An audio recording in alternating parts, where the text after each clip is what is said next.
Falcons fans, welcome in. It is episode 32 of Out of Your Falcon Mind, Atlanta Falcons Fancast. I am John, one of your hosts, joined by my co-host, Mike Cottrell. What is going on, bud? What's going on, buddy? Happy to be back here with my man Troy once again. It's my first time meeting Troy, actually. My first time with all us being together. I'm so excited. Happy to be here. Out of my Falcon mind as usual. Yeah, that's right. We got Troy on the show again to go over. He and I both, since the linebacker class is pretty deep as well. I didn't think, unless we wanted to do a 3-hour show, that we needed to do linebackers and another position group because it would have just been forever. So we just split the duties on linebackers. Troy took about half. I took some, and we're still not going to get to everybody because, again, I'm not going to sit here and go through every linebacker that possibly is going to be drafted or be undrafted free agent. That's not going to happen. But Troy, how you doing, man? I'm good, Mike. Man, good to finally meet you and do a show with you. Man, it's an honor, buddy. You always hold it down when I'm absent, and I just see you got a Matt Ryan jersey behind you. So once again, always a fan, always welcome. That's it. Second biggest Matt Ryan fan behind Mike. I love it, man. I love it. That's right. Mike, how's your last few weeks been? Man, you've been. It's been good. Hey, I just want to start the show off with a good one. My Valentine's Day was amazing, man. This is perfect. Yeah, okay. So I spent it with my new girlfriend. So I got a crazy story. But same girlfriend, right? Yeah. Okay. You said I didn't like new. I don't switch that fast. Jesus, give me some. So right. Yeah, okay. So we go to the mountains of Georgia. I really put on, like, I got candles on the floor. Everything is dope. Rose petals on the floor. Like, I really did my thing. I was proud of myself. It was epic, right? But the funny part was the dude charged me. Okay, so this is my first Airbnb I've ever gotten, right? Mm-hmm. The cleaning fee for this house that I got, a whole house, was $160. So I felt like, damn, that's kind of outrageous, but it is a whole house. Oh, okay. A pretty nice house overlooking the mountains of North Georgia. It was cool. But so when I put rose petals down, I don't know if this was wrong or right, but I didn't feel like I should go around the whole house and get all the damn rose petals up because I paid $100. What else were you doing? Like, we didn't dirty up anything. Now, I probably should have, but you had no vacuum. I wasn't doing the shit by hand. I paid you $160. I felt like, you have a vacuum. You can vacuum the shit up. It's no problem. I thought that was included in the shit. Like, I didn't feel like I had to take out the trash and wash the dishes. That wasn't included in the shit. But we washed the dishes and took out the trash. The only thing was the rose petals. So the dude must have came in the house and saw the rose petals and was so furious that I left the rose petals that he just said that we basically rock starred the whole fucking house. Like, he said the couch was soaking wet. Now, how would we even do that? Did we take a shower with the couch? Now, how freaky do you think I am? Like, I was being romantic, but I wasn't that freaky that we put the couch in the shower.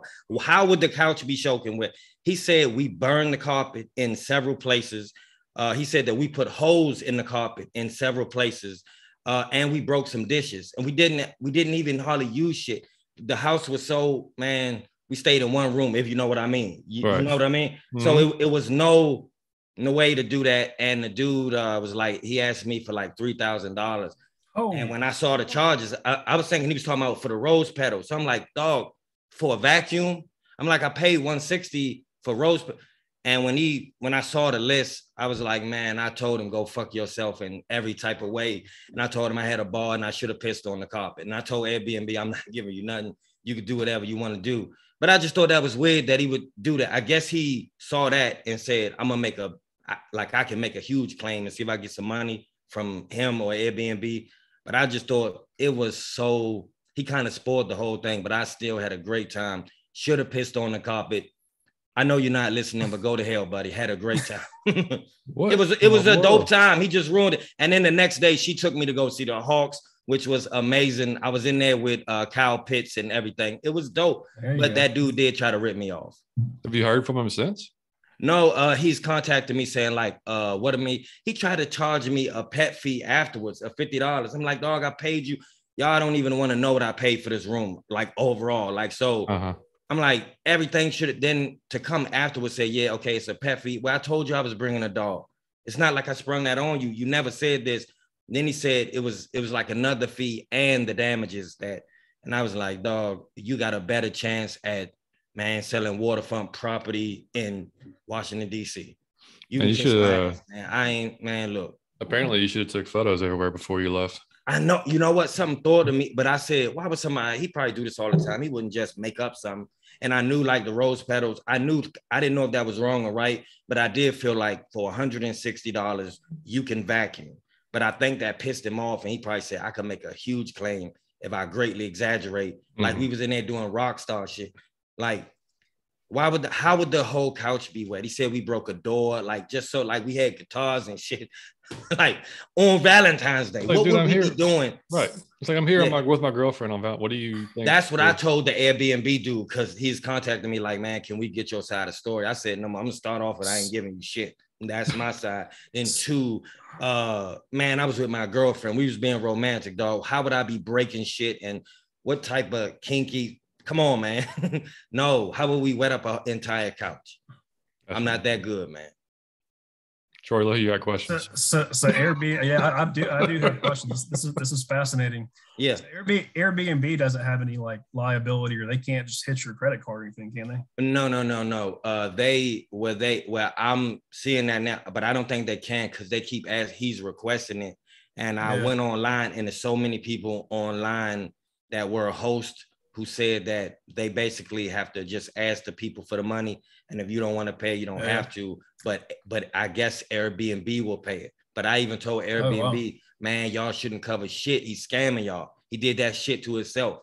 And I told him I'm not, but y'all shouldn't cover it either, man. Did he have pictures of damage or anything? You think? Yes. Look, here's the crazy part. He damaged shit. He didn't have pictures of the couch or the door or the glasses. He said he had already cleaned that shit up. But he did put holes in the carpet and burned a small piece of the carpet. This dude just wanted to renovate his damn house. I'm going to tell you. And look, he asked for $3,000. When I saw it, I'm thinking, for rose petals? Like, man, and I'm thinking, damn, I should have got them damn rose petals up. But then when I saw the damages, I'm like, wait a minute. And I'm thinking, and I told him, I said, you a fucking scumbag because I know what you're doing. And he was like, no, man, I just walked in and it just seems like you guys had a great time. And I said, I did have a great time, if you know what I mean. But I really said some things that I can't say on the podcast. But yeah, it was I had an amazing time. I'm going to tell you, hold on for a minute. I scratch that. I always spend Valentine's Day just picking the girl I think looked the best and trying to, you know what, to spend it with a girlfriend was mind blowing. Let me start the show like that. It was a new experience. It was a better experience. I thought it would be a way worse and boring experience. It was a dope experience. Yeah, that's awesome, man. Because so we just talked about that with the pound for pound guys. Yeah. about right. Yeah. So it was dope. Until he did that. So that was but he's not getting it down from me. So I'm still happy with it. Yeah. That's awesome, man. Yeah, I mean, I'm glad that because y'all started dating like during the show, right? Like early on in the season. Yeah. So which I so you did get to see we've seen the whole it's great. It's like a nice little love story in the background going on. And if I crash and burn, everybody knows. Well, I'll have to have an entire episode on that. I'm just crying. I'm reading a love letter. We'll talk about sad Falcon stories. Right. You talking about injuries. Right. Do you remember with Michael Vick? Right. Hidden the proceeds. Right. Yeah. How sad was that? Yeah, it was damn sad. Man, that's awesome though. Other than the guy being a tool, but that's good. That's good.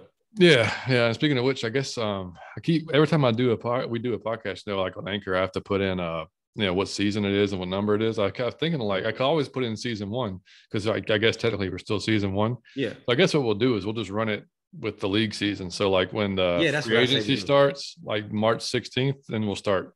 That'll be our season 2. I'm with you. I guess. Yeah, something like that. Yeah.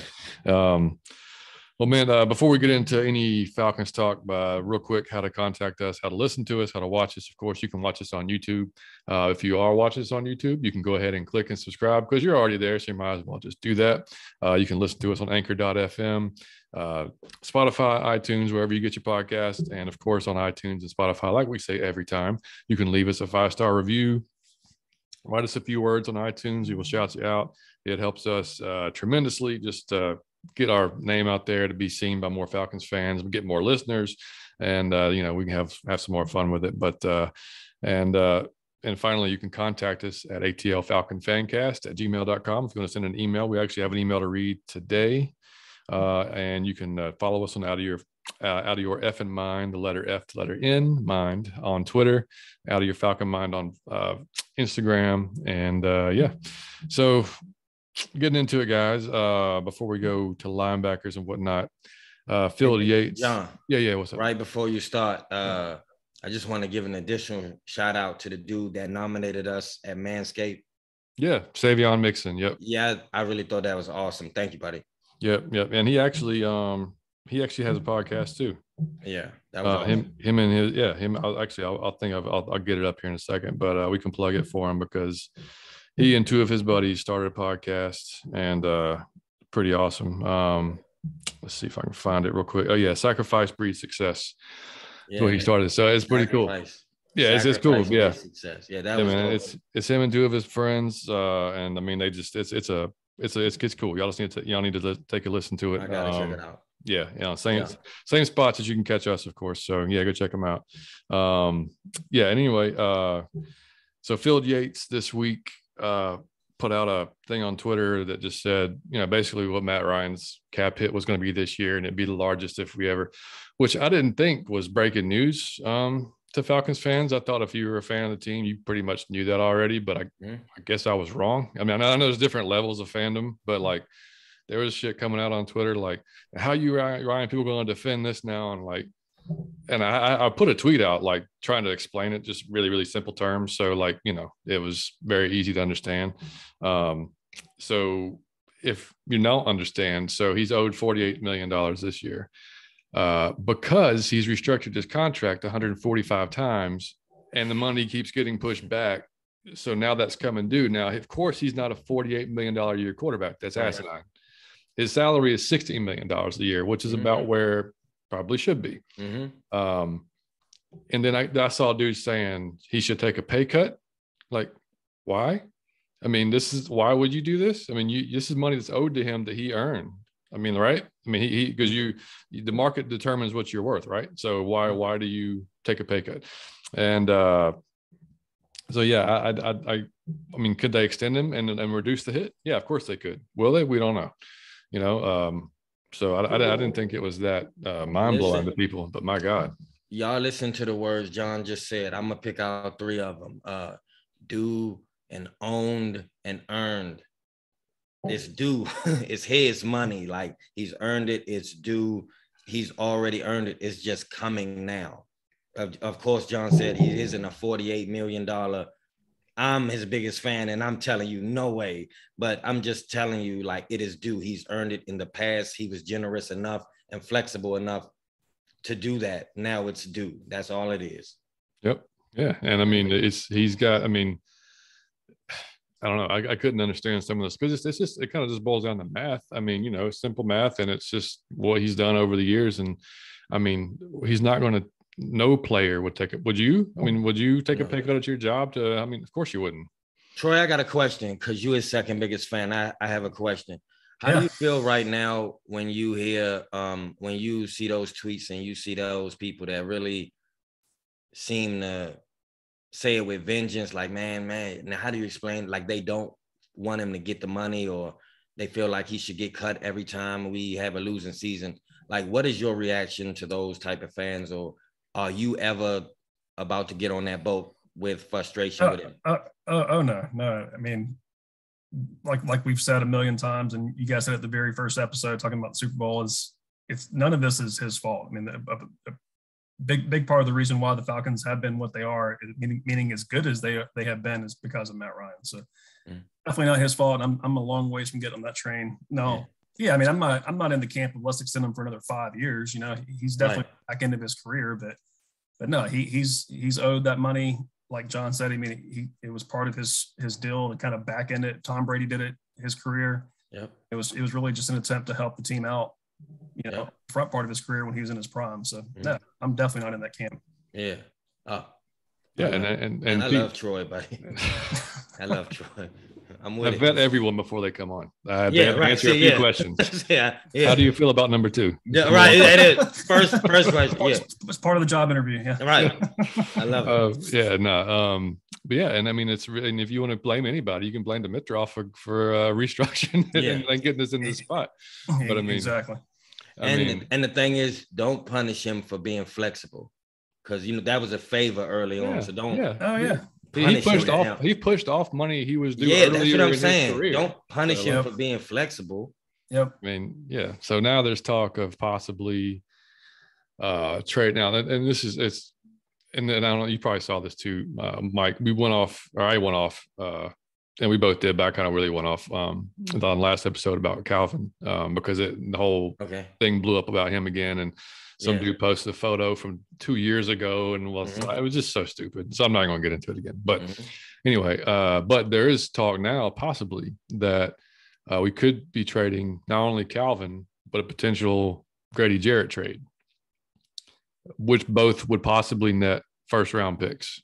I mean, and so because you look at it, great, and it's like at first, now when I first heard Grady Jarrett, I was like, hell no, there's no way he is. Like, we've got to have him there anchoring that defense in the middle, because then you're looking at, not only do we not have a pass rush at all, we're gonna be starting. I mean, if you trade Grady, I think you're just saying, okay, this is a full on rebuild. Yes, and we are starting with young guys in this. I mean, and now this is before we do any free agency, of course, too.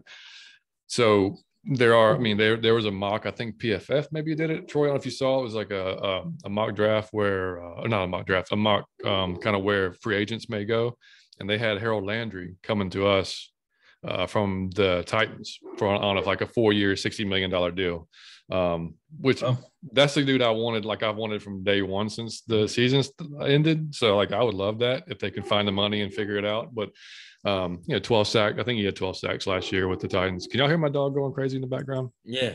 I don't know. He is pissed off about somebody. Anyway, he's excited about Landry. yeah. So, but anyway, but Grady, after at 2023, he's gonna be a free agent. So unless he wants to continue his career and extend him, like, he's got to want to be here, right? Yeah. So like, and I nothing, and Troy and I think we talked about this. Like, I haven't seen anything. Like, he always works his ass off. So I haven't seen anything like outwardly that like with Deion Jones, you saw the drop off in play. You saw the just kind of not want to be there type of thing. You didn't really see that. You didn't see that at all with Grady. So it's all speculation. I don't know, but I mean, the prospects of having 2 more first round picks in a draft like this one, is pretty appealing to me. I'm with you. Troy, I love Grady, but damn, that'll be hard. But like you said, coming free agent, like, anyway soon, so we're gonna have to pay him anyway. Might as well kind of get out of it. And he will be the north side of 30. So I mean, it's not. That's like, what I'm saying. So we might as well get a young dude that we can But that's gonna hurt, because we're gonna be starting all the way up. He's all we got on the line. Yeah. Well, and the thing is, weapon. Yeah, and the thing is too, he's not like the prototypical guy for like a 3-4, because he's not that big and burly nose tackle on the tip. But we play so much in nickel that it works out. But we and until Anthony Rush, did a decent job next to him. I mean, he was getting doubled most of the time. So if we could upgrade that position next to him, I don't know. Troy, what do you think, man? No, I think for both him and Calvin, it's like you said, how much do they want to be here, especially for Calvin? Yeah. I don't want to get rid of either one of them, honestly, but if Calvin doesn't want to be here, or if his head's not in the right spot, then if we can get a first round for him, sign me up. No, I don't like the idea of getting rid of Grady at all. I love Grady. Like you said, Mike, he is our pass rush at this point. So we're starting back from square one, but re-sign after next year, then, or I guess 2023, then I'd be okay with it for a first round. Yeah. I mean, I'm more open to it now than I thought, because I mean, like I said, if this draft wasn't deep in like the positions that we really need, then I'd probably think a little differently. But I mean, I kind of agree with that. But it's I mean, just looking at it, man, like, this is the first year, and look, I mean, I've always followed the off season, never as in depth as I am now because of the show, right? I mean, like, I've never like, when it's normally for me, like, I don't know about you, Troy, but when the football season ends, like, I'm kind of on to NBA, like more hardcore NBA, and then like, March Madness, and then baseball obviously is ramping up. It should be. We should be playing a Braves Red Sox preseason game today, but no kidding. Never mind about that. So and so but now it's like, dude, like, you know, I'm watching film on these dudes that are going in the draft multiple times a week and taking down notes. And so I'm more invested now because of the show than I ever have been in the off season. So like, and just seeing, like, I've never seen, and it's not like I just turn my head from the all, because I'll watch the combine, even though I think it's ridiculous to, you know, watch the, you know, it is interesting to see the guys that you followed and you like, see how they perform in certain drills. Cause it doesn't always, like, I'm more of a, definitely watch the film and see what it looks like in pads against competition more than I am of how it translates, you know, in your underwear. But like, you know, like, so there are certain drills, you know, like you want to see the 40 time, you want to see the 3-cone drill for, like, you know, defender, like linemen and stuff like that, see how quick they can move their hips, drop their hips, you know, explode, all that stuff. But yeah, I mean, I don't remember a draft that you can literally say that the top 50 or 60, it's going to be really good talent, man, like really good talent. I mean, there's not a whole lot separating these guys. And that's what I've noticed, like every position group we go through, I mean, from the best guy to like the least, I will say, talented guy, there's not a ton of, I mean, there's like, there's technique that, you know, that could be improved from those less guys. But as far as like size and ability, man, they're all pretty close. It's pretty good. Ask you this, John. Look, so far out of everybody you've seen, if you had to draft one person, who would you want the most? If you had to pick one. One. I asked the same question, Mike. You did? Yeah. Troy, what you say? Okay, anybody on the table, basically? I mean, anybody on the table, except like the first round. I mean, the first set, like somebody couple of guys can't get. Okay, well, that brings me to this point. So, like, Kayvon Thibodeau, who's been like mostly projected to go 1 or 2 or maybe 3, so, and until the last, like, maybe what 2 or 3 weeks, Troy, they've been talking about like the drop. You know, there was a story out that he wasn't like a full force type guy. He was lazy and whatnot, which I went back and watched because I wanted to, like, when we did edge rushers, I went through and I didn't watch a ton of Kayvon because I didn't think we had a chance of getting him. So I watched a little bit just because I hadn't seen a lot of Oregon games. So I watched maybe 2 games, impressive as hell.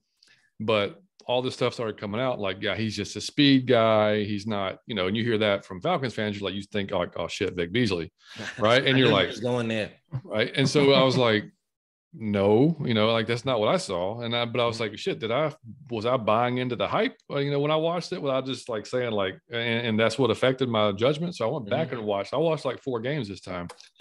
I didn't see that, man. That dude, he does have speed, but the biggest difference to him and Vic is he does convert that speed to power. Like he can, when he bull rushes tackles, those dudes go backwards in a hurry, like for the most part. And he doesn't have a ton of counter moves yet. The ones he has are pretty damn good, but because he wins so much with that speed to power, he doesn't need them.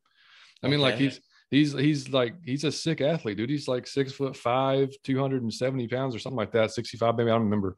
But the way he can move up and down the line, just, I mean, to me it seemed ridiculous. Now he does have, I don't know, some off the football field interest that, you know, may I don't know. It's just one of those things. I mean, talent wise, I mean, and with how devoid our pass rush is, yeah, I mean, like he'd be great if he's there at 8. Kyle Hamilton, though, from the safety from Notre Dame, the best I can't really compare him, but Mike, like he might be one of those game changing safeties like Sean Taylor was. That's a hard thing to say.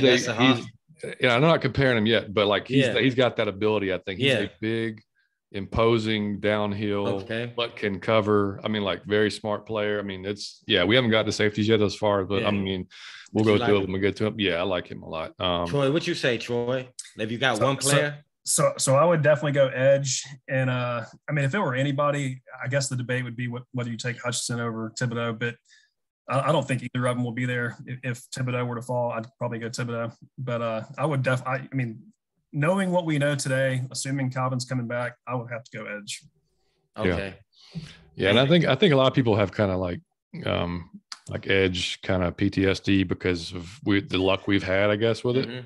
Yeah, you just got to hit. You got to get the right guy. Right. Yeah. And I mean, I understand it, but also this is a different regime. Like we got to see, like, exactly. Clearly TD couldn't evaluate an edge to save his life because Vic, Tack McKinley, I mean, so I just, I don't think that that's really the case. I mean, with these guys, and like I said, with this edge class being so deep, I mean, even if we don't go edge first, we can still get a solid edge, whether we go late in the first, if we do get a pick from somebody, if we trade, or early second. I think they'll be there. It's just a matter of how they want to go. And we didn't talk about corner, but Troy, I mean, like Sauce Gardner, Trent McDuffie, like you talked about. Trent McDuffie is a great fit for the Falcons. I mean, if they have a chance there to have two lockdown corners that also are going to help the pass rush, I mean, I don't think I mean, it's sad, but we have so many holes in like pretty important places that as long as we fill it, I mean, like, we're going to make progress one way or the other. So, I mean, but yeah, I mean, like I said, just player wise, probably, Thibodeau, Hamilton, that for me. Yeah. Okay. Yeah. I hope we get one of them. I said, I hope we get one of them and we don't. Yeah. Me too. We'll draft a kicker. Yeah, not at 8 overall. Yeah, right. Yeah, 8 overall. It'd be the first team in history. We wouldn't do any more podcasts, man. I'd be like, no, right. Podcast is over. We just switch this to a music podcast. Exactly. We'll talk about music. That'd be it. Music in your love life. That'd be it. Yeah, right. That's it. Give advice. No more Falcons. No. Anyway, and the other news as well. Former Bears general manager Ryan Pace joined the scouting department, and a lot of people lost their mind. Not lost their minds, but were like, upset about that because the Bears. But he did. I mean, look, he was responsible for Khalil Mack and Leonard Floyd, and he made some good decisions and he made some bad decisions. He was also Mitchell Trubisky and Andy Dalton. Also drafted Justin Fields, but because of the problems with Trubisky and then Dalton. So, I mean, he's not going to be the number one voice in the room. He'll be a voice in the room, which I think is all. I mean, Fontenot and Smith will be the guys making the decisions, final decisions. It's just going to be another, which I don't think there's anything wrong with that. I mean, having somebody else to bounce something off of. So who knows? But that was just one other thing. And then the email we got was, let me find it. It was from JD. He said, "What's up, my dudes? Curious if there have been any prospects fall that you didn't expect to or that have flown under the radar, and appreciate what you guys do and enjoy the show. Always informs and makes me laugh." Appreciate that, man. Appreciate it, buddy. That's kind of the point. We kind of wanted to do that. Is kind of the point. Entertaining Falcons podcast, talking about many different things. Yeah. So anything that's Thibodeau falling was a shock. I never saw that happening or coming. I think Koloftis has kind of fallen off a little bit. He hasn't gotten as much talk as what's up, Mike? Why is that? It said, who is that? George. Okay, so George Koloftis is a Purdue. Yeah, he's an edge rusher at Purdue. And like when I first watched him, like the Watt brothers came to mind when I first watched him because he is like, I mean, hair on fire, freaking 100 miles an hour. And like he kind of, I mean, they started nitpicking him about his athleticism, which I mean, he's not as bendy around the edge as some other athletes are in the class, but that's the same exact thing they said about TJ. In fact, some of the same things they said about TJ, you can see the similar. And I'm not going to, I mean, he may be a bust, who knows, you never know until they get there and actually perform. But, I think you'll have to have a pretty good combine to kind of, I mean, he's one of those guys that could be there. I've seen him now because I think Troy, when we went over edge, he was in the top 10 projected. Now I've seen him like 20s, even like 15s to 20s, even like late first round. So I don't know why. I mean, other than like guys like Jermaine Johnson, who really improved his stock at the Senior Bowl, kind of moving up. And then other, like, I don't know. I mean, Ojabo too. I mean, like he's going to test all the charts off the charts because that guy from Michigan, he's just another level athlete. But I mean, those two guys under the radar. One guy I looked at just because he kept coming up for me was Velus Jones Jr. from Tennessee, which he's an interesting case. He's 25 years old, so he'll be like the oldest, I think, rookie in the class. But he was a transfer from USC, does some kick returning at Tennessee, blazing speed, ran a 4.4 out of high school. I mean, he'll probably test it. Yeah, he'll probably test it a 4.4 here. He's almost 6 foot, about 200 pounds. Good hands. Ran a 4.4. Yeah. Okay, I gotta see that. that. Dude's got blazing speed. Yeah, he's got take the top off type of speed. Yeah. And I think the fact that he played, well, I think it was his 6th year basically, because he was a redshirt senior. He didn't get a start until then. So like that's probably a little concerning for some teams. He didn't start until that late in his career. But I mean, he was impressive. But he don't got the mileage. No, yeah, but you know, I think they look at reps, you know, for receivers, you know, like how. But I mean, dude. I mean, like the film I watched on him, blowing by guys. I mean, there's no DB that's going to handle him. I mean, if he gets a double move on him and takes off, I mean, he's gone. I mean, like so Is he bigger than Julio? No, he's because Julio is what 6'2", 6'3", but and he ran the 4.4, didn't he? He ran 4.4. Yeah, Julio is another man. He's a freak. Yeah, he's that dude doesn't even count, man. him and Calvin Johnson were like molded somewhere. Yep. Yeah. Like What about you, Troy? Anybody that surprised you or? The one kind of under the radar that we talked about when we did receivers was Christian Watson of Dakota State. Kind of a hatchet. What's the right word? Kind of like a Deebo Samuel type potential in the NFL that I don't know that a lot of people really knew much about him, especially before the Senior Bowl. Turned a lot of heads there, but I would love to see someone like him, you know, in our slot or sometimes backfield, you know, running that Deebo kind of role. But I don't think I'd go too high with him. But yeah, if we can get him second round, I would love that. Yeah, I agree. And I think it depends a lot on what they do with CP. I mean, you know, because he's essentially a CP type player. Yeah. Good point. Yep. Good point. And, you know, I mean, I can't wait till free agency starts, man, because I mean, at least then we can start to see some of these dominoes falling and we can kind of get an idea of where they might be, you know, looking at.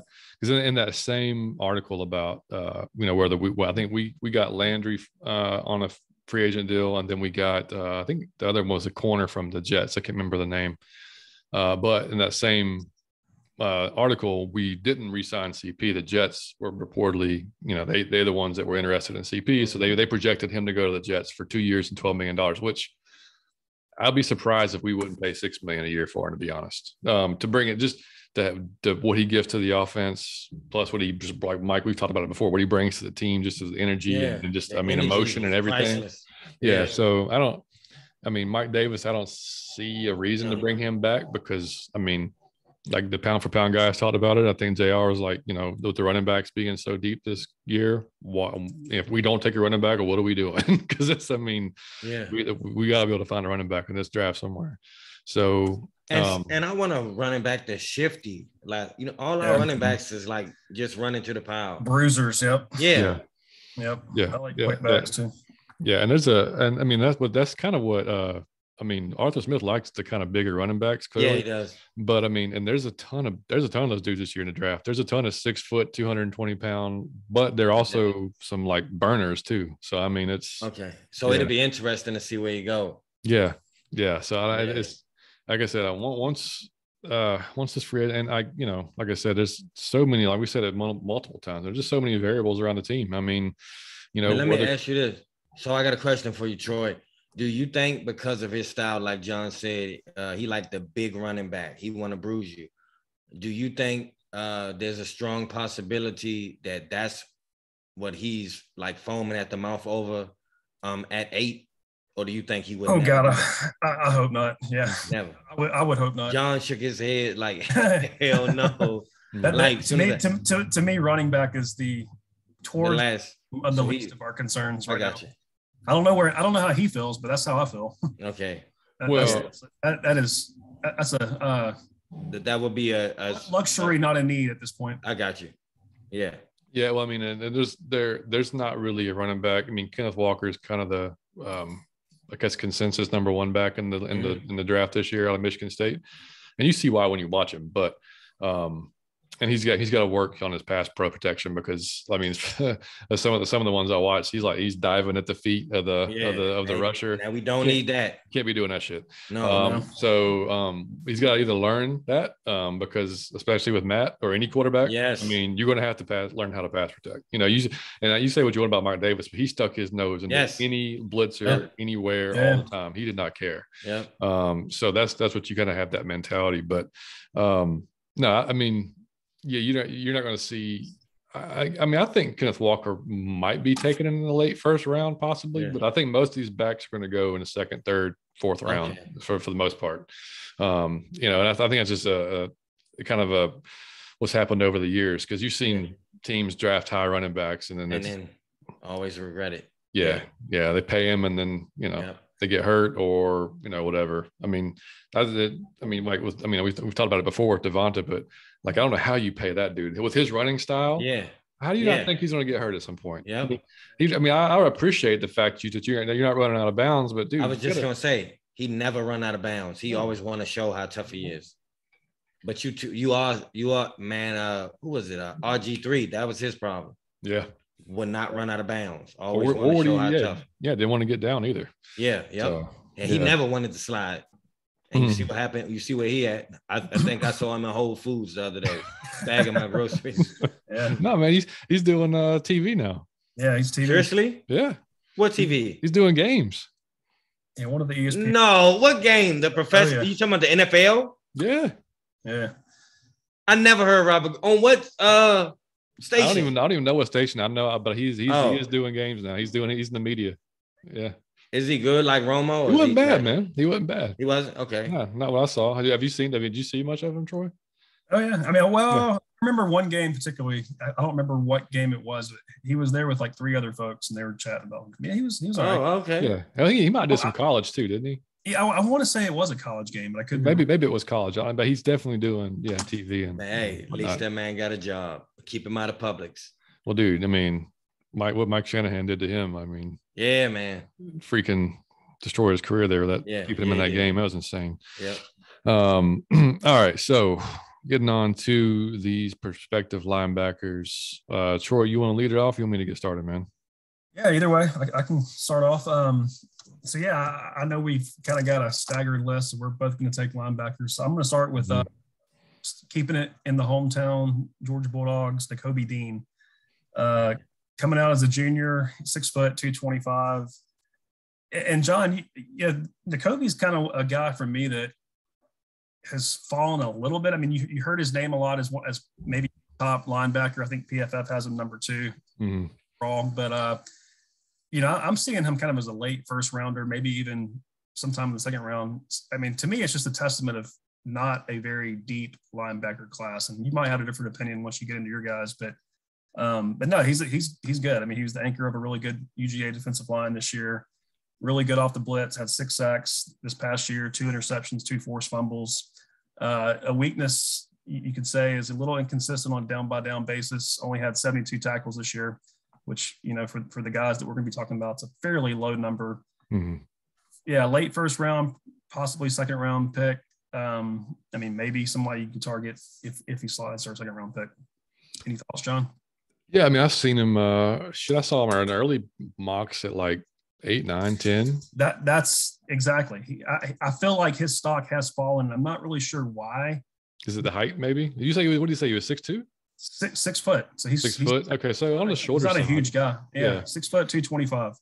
Yeah, I mean that's yeah, I mean I guess there are definitely the guys that throughout the history of NFL that's been successful at that height. I mean, Zach Thomas and other guys that are not that big, but yeah, you watch him on the field and he's a pretty impressive dude. But I mean, like that was an impressive defense he was on though. So I mean, I think that kind of attributes to it. But yeah, I wouldn't be surprised to see him drop a little bit. But you're right. I mean, like there's the upper echelon 2 or 3 linebackers. Then there's a decent decline after that. And it kind of depends on what kind of linebacker you want. What you laughing about? You're crazy, man. Just the way you said that. It's a decent decline after that. Like, is it? You can't say like. Hold on, man. What is the decline? Is it after 5 of them? Is it after 10 of them? Is it after 15? I would think. Well, the guy I'm going to go over first, Devin Lloyd. Devin Lloyd and Nakobe Dean definitely 1 and 2. However you want to like look at it. And after that, yeah. I mean, it's because the difference in these guys is they are for sure. I don't know about. I mean, I'm pretty sure Nakobe is 3 down linebackers. Like they're not coming off the field. Mm-hmm. And depending on the scheme that you're running, I mean, that some of these guys that we're going to talk about definitely fit a 4-3 better. Some of these guys are going to be played better in space than they do, in the box. So, I mean, this is kind of depends on what you're after. But as far as just all like jump off the screen talent at you, Dean and Lloyd, 1 and 2 easily. So, okay. But yeah, I mean, yeah, you can't say like the top 2 are good, then it's just ass, because it's not. They're not terrible. But it's a decent drop off, is what you're saying. Yeah. Okay. I think. Yeah, from what I watch, yeah. So getting into Devin Lloyd. So he's 6'3", 232 pounds, out of Utah. It's crazy. He was a 3-star recruit, right? He only got one Power 5 offer, and it was from Utah. He actually played wide receiver and safety in high school at 215 pounds. So, yeah, so he's got some impressive ball skills. And then he put on some weight. So, like I said, he's at 232 now, and he could probably stand to put on maybe 10 more pounds or so, become that prototypical kind of linebacker size. But I mean, he was team captain. He was made team captain ahead of the 2020 season. They lined him up at Mike, outside linebacker. They lined him up in the slot sometimes because of his coverage skills. Like, you wouldn't want to do that against like some top slot receiver at all. But like, I mean, like he can do it, for some of the guys. He came off the edge sometimes as a blitzer. His lateral explosion is maybe one of the better ones in the draft as far as the linebackers go. He's a sideline to sideline guy. He sheds blocks. He squares up. He tackles very, very good. Pre-snap, he's making a lot of different changes. Like, you can tell, like he's the guy, like, just making the calls. Very high, very, very, very high football IQ.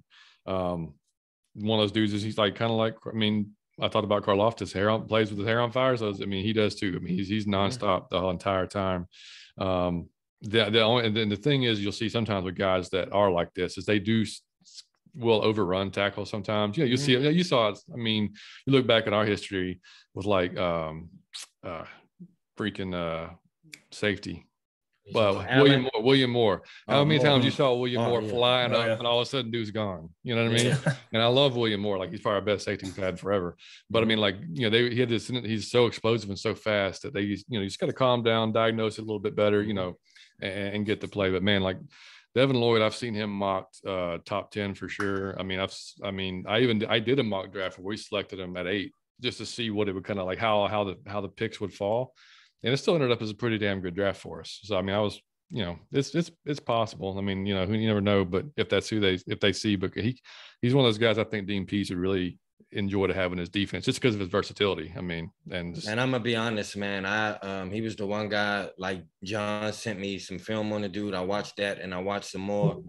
The funny part is, I'm not saying he's the greatest linebacker ever. That's not at all what I'm saying. What I'm saying was, I was trying to figure out who he was like, and I couldn't think of it. So I said, I've never seen that. He looked like Vic Beasley and Deion Jones, but he looked like a safety. He was looking like a safety. That's the way he linebacker. moves. Like, he was getting interceptions that a safety, like, you had to jump for. And he was covering people. He was long. He was tall like Vic Beasley, but he had the agility of Deion Jones, his speed. And he was hitting. He could strike you. That blew my mind. I thought he could do everything. I said, but I was really waiting. I was expecting at least one of y'all to say to get him at 8. But no, I guess linebacker is not. Well, that's the thing. I mean, like, it's to draft and like an off the ball guy that early, like he like a Micah Parsons basically. Like, he wasn't even got that early. But that's the type of talent that you would have to have. And I think he's the potential to have it. Honestly, that's what I was saying. I really do. Like, I wouldn't be upset if they drafted him at 8, to be honest. I mean, I know would you be upset, Troy?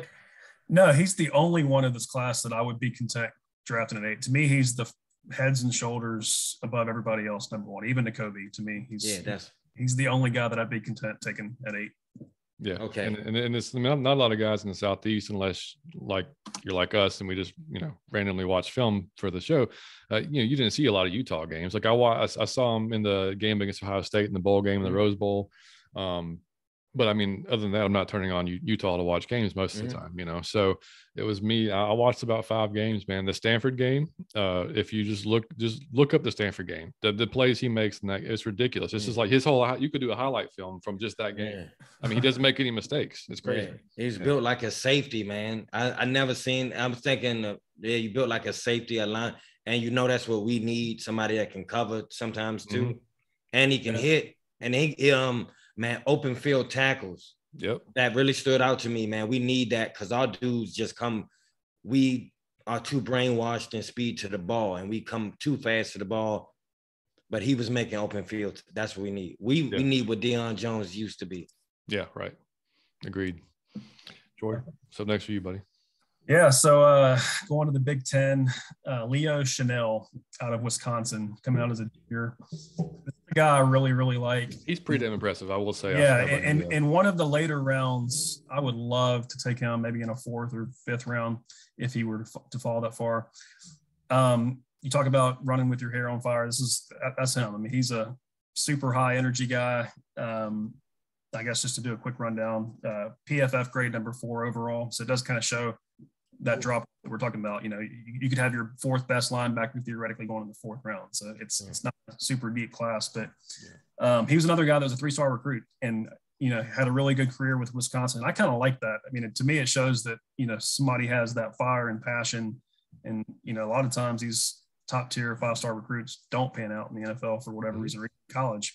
So I don't have a problem that he was a, you know, lower recruit, but has excelled in big time D1 college football. So I will say that Wisconsin has a very blitz heavy scheme, and he's really thrived in that scheme and probably needs to be in a similar scheme in the NFL, you know, man coverage, blitz heavy, which isn't necessarily the Falcons. We just don't have the personnel to do it. So, right.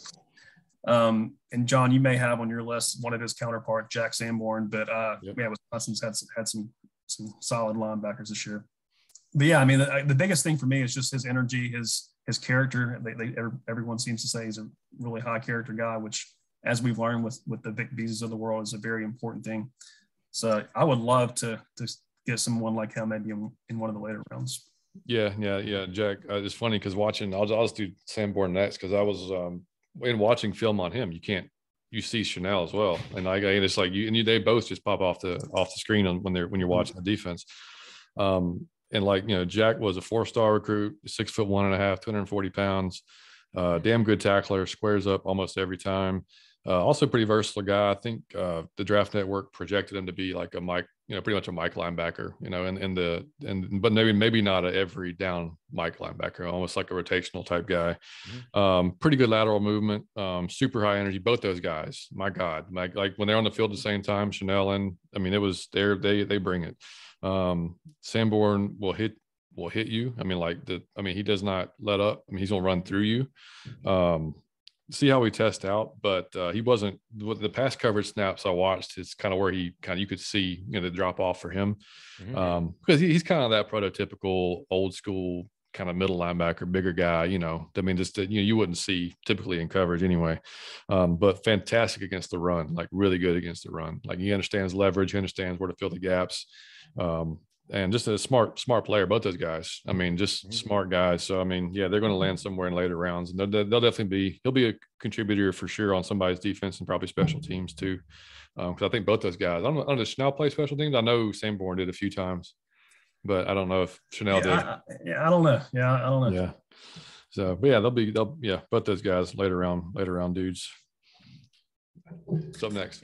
Yeah. So my next guy is a guy that I had seen his name, but honestly didn't know much about before kind of researching this. Guy out of Wisconsin. So to y'all's point about some of these West Coast teams, Wyoming is not a team that I watch very often.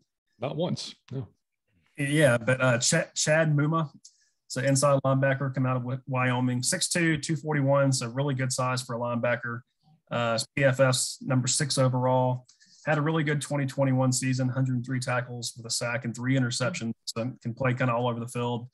Not the best pass defender, but can get an interception here and there. Played at the Senior Bowl, didn't make much of a splash. I don't think he really hurt or helped his draft stock from the Senior Bowl performance. But seeing him as kind of a later round guy, probably 6th or 7th round. You know. Yeah, I think that you know what, I heard his name a lot earlier on too, and I think he may be one that's kind of dropped a little bit, don't you think? Because I thought I saw him a little bit earlier. Same, yeah. I mean, yeah. I've heard his name, and like I said, he's PFS number 6. But yeah, I mean, he seems to have fallen some, and I'm seeing him as a maybe 5th, probably 6th, 7th rounder. Are these guys dropping because of their performance at the Senior Bowl, or because the draft thing, or are they dropping because of something, their personal character and things are coming out now that you kind of getting more attention? I would say it's probably all of the above. For him specifically, I have no idea. Okay. What could be the Senior Bowl? He didn't really make much of a splash. I think a lot of folks would have probably liked to see more of a, breakout, whatever. Yeah. But for him, I don't know. I don't think it's a character problem. At least not that I've heard. Yeah, you'll see that sometimes. Yeah, and that's why guys sometimes will not go to the Senior Bowl because they're afraid of hurting their stock more than helping it.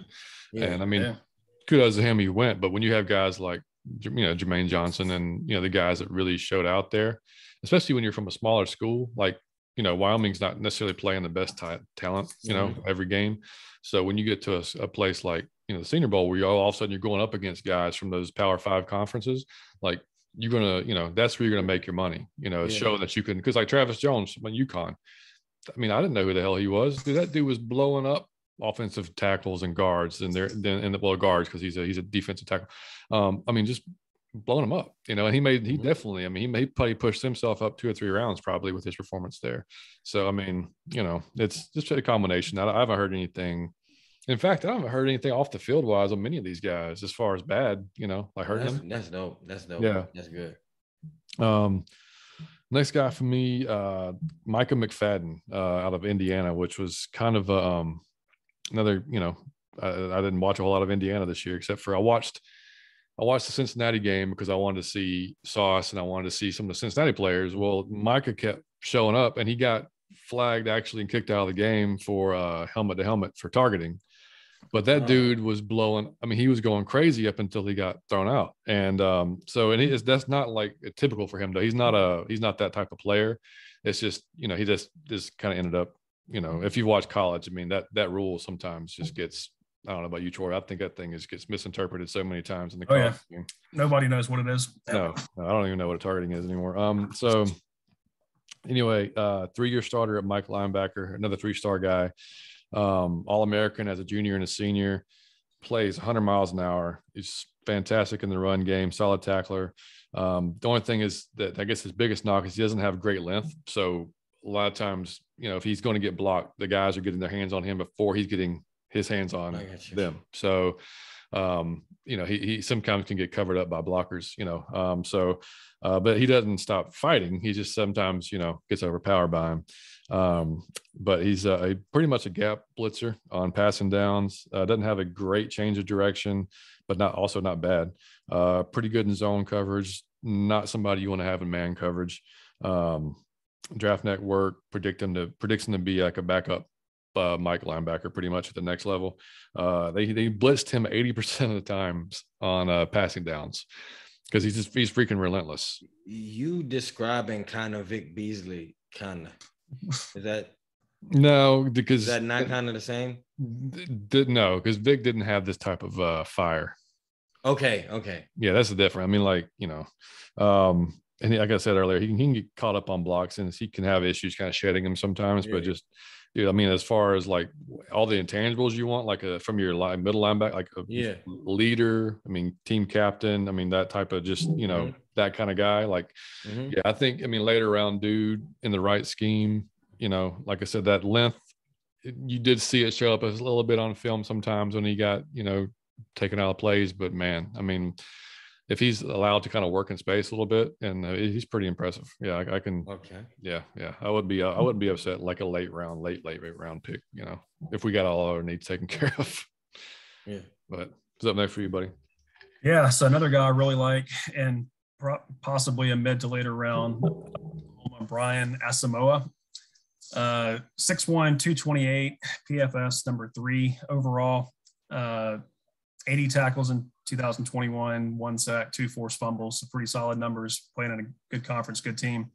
I guess the only thing that concerns me a little bit is he's always kind of played in a 4-3 as a weak side, and that's not really what we do here in Atlanta. So don't know if he would be the right fit for the Falcons, but he's a really solid player, really, good size, good, all of the intangibles you want for a linebacker.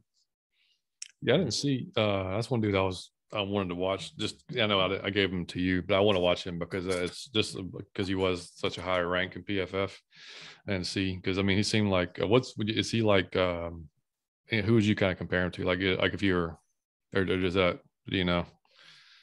I mean, he's sort of like a Dion, I guess, as far as inside. Fast, I mean, speed and like sideline type of guy. Oh yeah, no, he's definitely fast. Yeah, I mean, I would say Deion Jones is probably a halfway decent comparison. Yeah, I'd to watch some on him. So I got a question. Have y'all seen a linebacker? Who do y'all think has the highest mental capability of all the linebackers who you saw just diagnosing shit and just tearing defenses up?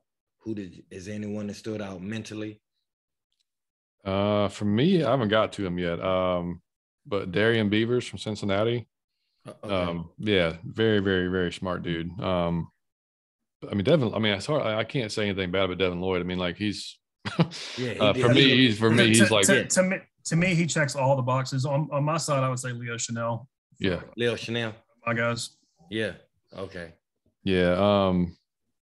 Yeah, I'll go on to let's see. We'll do Christian Harris next from Alabama, and I was looking at him and Troy. I texted you this, and I texted Mike. I texted Chris this too because I didn't know this. It kind of blew me away.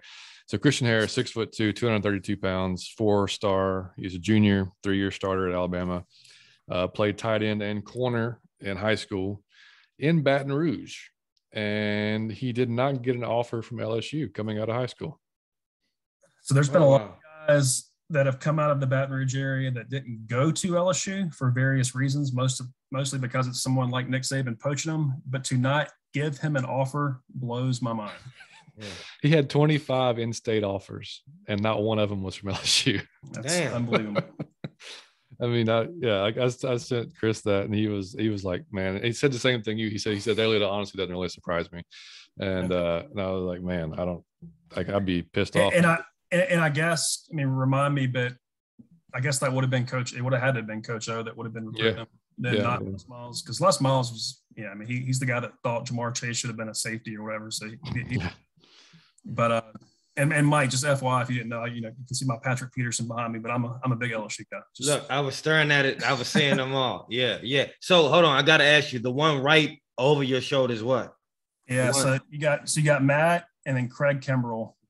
I have no idea who that is. So Craig Kimbrell was a former Atlanta Braves closer, probably, in my opinion, the best closer we've had in my lifetime. Okay. I guess he left for the Red Sox, wasn't it, John? And then he ended up bouncing around after that. Red Sox, Dodgers, and yeah. So anyway, the only reason I have that is a buddy of mine knows, like, hunts with him, and I've met him before and got him this jersey. All these jerseys are signed, by the way. Yeah. Including Matt. Dog, please, on YouTube, y'all gotta go see on YouTube. He got framed jerseys behind him. It's dope. I like how you did that, man. Yeah, thanks. All right, so man, hold on for a minute. Now listen, man, I gotta up my production value. John got lights and lasers and dancers behind him. I'm gonna come out with it. It's gonna be a tiger in a cage. Hey man, I even got the new boom. Yeah, he got a new boom. Look. So John got a new mic stand. He gotta send me the link. I gotta get it. I mean, look, when you reach a certain level of success, you gotta go on Amazon. You go on Amazon and you spend $15. You get yourself an amazing boom. So you don't have to have the mic sitting on your desk anymore. Yeah, exactly. It's perfect. I still got the stand that the mic came with. I gotta go on Amazon. Yeah, I did too. It's great. But yeah, this one's fantastic. Yeah, Troy had it before I did. And I was like, man, I was a little jealous. So I had to go, grab one. So anyway, back to Christian Harris. So yeah, just pure athlete. He's 6'2", 232, 3-down linebacker. He can play the Mike, will linebacker and nickel. He probably will play the will in the pros just because of his coverage ability. I mean, like he's going to run with any tight end easily. He's going to run with any running back for the most part. He was one of the two guys that helped line up Alabama's defense on a pretty regular basis. So if Nick, gives you, play calling abilities on defense, and that means he trusts you to get it right and then to get the guys in the right position. So great blitzer. He showed that against good competition. I mean, he showed it against Georgia multiple games. He showed it in LSU. Just good lateral movement. He can improve his technique when it comes to tackling, because he can lay him out, but like he's sometimes is a little sloppy when it comes to just getting him down. He could square up a little bit better. He's good with the ball in front of him, but as far as he can sometimes kind of get caught up, receivers running past him, kind of like no man's land type of area. But if it's in front of him, he's in good shape. Can play a little bit late in play recognition, but once if he was just, I think watching him over the years, what frustrated me sometimes is like I would see it developing, and then you'd see like just a little bit, like a tick late, shit, what, go, and so for him it was just, I think that's something with reps, and over time he'll get better with, but but dude, fast guy, can close like an animal, and change of direction is probably maybe the best of all these linebackers we're talking about as far as in space, and be able to flip his hips and run with anybody. He's up there. And one knock they said, doesn't seem to be always fully engaged in the game. I didn't see it a lot. There's a few plays you can kind of see now these taking off plays, but maybe it doesn't run to the whistle, that type of thing. Which is kind of surprising because Saban doesn't really put up with much of that. Like he expects those guys to be going through the whistle most of the time. So, but yeah, I don't really have any huge concerns about him. I think Troy, I think I saw him projected first round but I think he might fall into the second too, just based on some of these other guys. Yeah, that's what I was going to ask. I've kind of seen him in different places. A lot of these guys are kind of all over the map, honestly. I know. It's just tough to really. I mean, I saw Toby from Pound for Pound put out a tweet today. He's like, it's really hard to kind of like rank these guys like the top 35, 40 players, because I mean they're also pretty damn good. It's just hard to. You're talking about nitpicking little things from guys. So yeah. But it's a good thing for us though. I mean, we have so many. If we can grab some of these guys in the later rounds, that's only going to help us. Yeah, if we miss on this year's draft and there's clearly something like we've pissed something in the football universe off and we can't get it back, type of thing. So John, man, you really made Christian Smith sound like he should be in the top group, and Christian I'm wondering why he's not in the top group. That could be my Alabama bias that I made him sound that good. No, you really made him sound, because you said he can kind of do everything. Like you said, he can kind of do everything. Yeah, he can. But if I put his film next to Devin, then you're going to see a pretty big difference. Okay. It's not. How about next to Kobe? Different type of guys. Okay. Different type. You're talking about N'Kobe's going to be more of a. I mean, he's a signal caller, middle. When you say, I mean, he's more of an inside, type of guy. And Christian would probably honestly be more like a Dion as far as what we're talking about. Like he's going to cover really well. He's not going to get outrun by running backs on screens. He's not going to it's just with him it's just the little things. But yeah, I mean, it's probably hard for me to hide some my Bama bias on that. Yeah. No, I mean, I would say he's in the top tier. I mean, if they're projecting him as a first round pick potentially, then he's top tier, at least in my opinion. Where does PFF have him? Do you remember? I didn't even look. I'll look that up while you're on your guy. Okay. Well, yeah, my next guy is coming back to Georgia. Don't want to harp on the hometown boys, but they did have a really good defense this year. Channing Tyndall, so kind of playing opposite of N'Kobe, 6'1", 223. He was PFS number 10 overall. Again, just a solid contributor in a really good UGA defense this year. 58 tackles, 4.5 sacks, 1 forced fumble this past year. Again, he's another one of these guys that I've seen kind of all over the map. Seen him as high as late second, but could potentially fall later than that. Probably not. He's fast as hell, isn't he? He is fast. Yes, he's really faster than N'Kobe, but he's not the leader, signal caller type of guy that N'Kobe is. Yeah, he's a stud. I mean, I would love him in one of the later rounds. Probably not my favorite. If it was him or Leo, I'd probably take Leo over him. But yeah, he's definitely one of the top tier guys. You go ahead and go to your next guy if you want while I'm checking this dude out. Yeah. So, this is actually my last guy, but coming to the, I mentioned I'm an LSU guy, Damon Clark out of LSU. So 6'2", 240, definitely a good sized guy, but fast, really good instincts, sideline to sideline kind of guy, 3-down starter, very likely. had a monster year this past year. Wasn't that big of a name or, a draft stock kind of guy before this past year, but 136 tackles this last year, had 63, I believe, in 2020. So definitely a breakout year from tackling standpoint, 2 forced fumbles, 5.5 sacks, 1 interception on a not very good LSU defense this past year. So he was definitely the game changer. Him and Neil Farrell, I guess, and Stingley, of course, in the secondary, were their best defensive players this past year. As far as where he's going to fall, I would say probably second round, but potentially could fall from there. I guess it's possible he could be a late first, but I don't think I've seen him in any mocks that high. But yeah, again, really good instincts. Experienced guys, had a pretty solid career with LSU. Also pretty good in coverage. So I would love him, if we could get him in one of the later rounds. And hopefully that's not my LSU bias talking, but it could be. Let's see. I think they got a number 8 if it's coming up. Christian Harris. Unless it's well, mine's like Troy. Actually, if you want to look at it, because I'm still mine's moving really slow. Yeah, I'll see. I'll see if I can. Yeah. All right. So I got 2 guys left as well, and then I'll be done. So actually, not 3, but I can move through them pretty quickly. So Brandon Smith from Penn State, 6'3", 241 pounds, 2-year starter. He's a junior. Ran a 4.38 out of high school. Out of high school, 4.38. Yeah, and this shows up on the film. Like if you watch his speed is pretty impressive. His closing speed. I mean, it just if you run that fast, you're getting up and going, in a hurry. So his closing speed's ridiculous. He brings where is the NFL at where the linebackers are running 4.3s? Like where are we going with this? The linebackers are running 4.3s. It's crazy. Yeah. Yeah, but the dude, like he's got violence in his mind. Like when he going to hit, like he's going to run like straight to hell through you. He's like a missile. That also contributes to him missing a lot of tackles too. He misses too many tackles. That's kind of his issue. Needs to really shore up his technique. He had about 3 or 4 late hit penalties this year. Mm-hmm. So like you just got to reel it in just a little bit. I mean, like he's not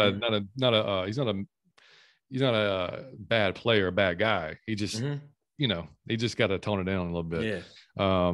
He's given more responsibility this year. Played a little bit at Mike, and it just didn't work out. Like I don't know if he wasn't ready for it just because of this lack of, like I said, he's only a 2-year starter. So, linebacker, more reps you get, the better you're going to be, especially when it comes to playing the Mike position and, calling plays and, getting the defense set. Got to learn how to shed blocks a little bit better. Pretty decent in the zone, but overall defense his pass defense needs to improve a little bit. But he can blitz well. If you want to bring him on as a 3-4 and blitz him from that outside linebacker position, then I mean, just his speed alone is going to get him. He's going to win a lot of times with that. But I mean, as far as like going up against an offensive like a tackle, he's going to get caught. And they're going to that'll be a true Vic Beasley situation where he just runs straight into him and then it's over with.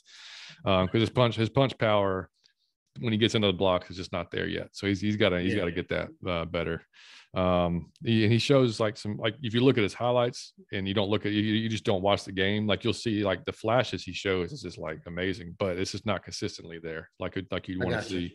So he'll be a project. I mean, if whoever drafts him, he'll be somebody that they 2-3 years down the road you may see the fruits of it. But I mean, he might be one of those guys that we're talking about 2-3 years ago down the road, just like damn, like because he has all like the speed, the ability. He just has to just hone in some of those qualities. He'll be right there. Quay Walker, another UGA guy. This guy probably on a pretty notable defense this year, probably the most under the radar guy, I would say. Troy, wouldn't you? I mean, you don't hear a lot of talk about Quay Walker, right? Yeah. 6'4", 240 pounds, 4-star. He didn't start until 2020. Inside linebacker. Ideally, I think he's probably set more for a will linebacker in the pros. Great tackle. I mean, rarely misses tackles. I watched about 5 games, and you just don't. I think he missed maybe 2 in the 5 games I watched. He just doesn't really miss. Really understands leverage. Like you'll see him chasing down a play, but he like if he's chasing running back, or if he's in the back, or let's just say this. Let me back up. When the play starts and he's watching the running back take the ball. Like he's going down the line, he's cutting off where that run back is going to possibly cut back in, right? So like he may look like he's behind the running back. If this makes sense, like he's behind, but really, like I saw a play actually against Alabama. Brian Robinson took the ball in the backfield. It looked like probably from Brian's perspective, like he's going to have a big run because everybody was blocked up front, but then you had Quay behind the line, kind of like spying him, kind of like moving down slowly. He was kind of behind. Yeah, he was kind of like behind. But then, so Brian couldn't cut it back in. So like when Brian broke out into the open, there was Quay. So like he had to just either basically I'll try to outrun him to the sideline, which is all he could do. But Quay just kind of cut that off, tackled him for, like a 1 yard gain, maybe something like that. So, and you saw that, I saw that a lot with him, sometimes a lot more than some of the other linebackers. Just, he really understands kind of like, this is pretty impressive, like where he needs to be. Can be pretty violent with the O lineman. Like his hand's pretty violent once he gets caught up, and he doesn't really give in. Like I saw him get hung up with Clemson for a second. He kind of did like him and Nakobe did like a little stunt, because like a lot of times him and Nakobe lined up next to each other. So he came inside to occupy the center. Nakobe came through untouched and missed the tackle, and he kept fighting the center and got the tackle on the running back, helped contribute to the tackle on the running back. So like he's going to keep fighting when he gets caught up there. Needs a little bit more control in the run game. He can over pursue a little bit, but good in his own coverage. He can cover tight ends just fine. I'll be just fine with him on that. The faster backs probably not, but the bigger running backs he can probably cover just fine. Very good laterally, in space. That's kind of where you want him. Came off the edge a few times for Georgia in some of the games I watched. No real technique to it. Like he's just, you can just tell like he's just speed and power. Like that's not gonna. He'll have to improve some of his pass rush. His hands, basically hand placement technique, if he's going to do that at the next level. But high motor guy.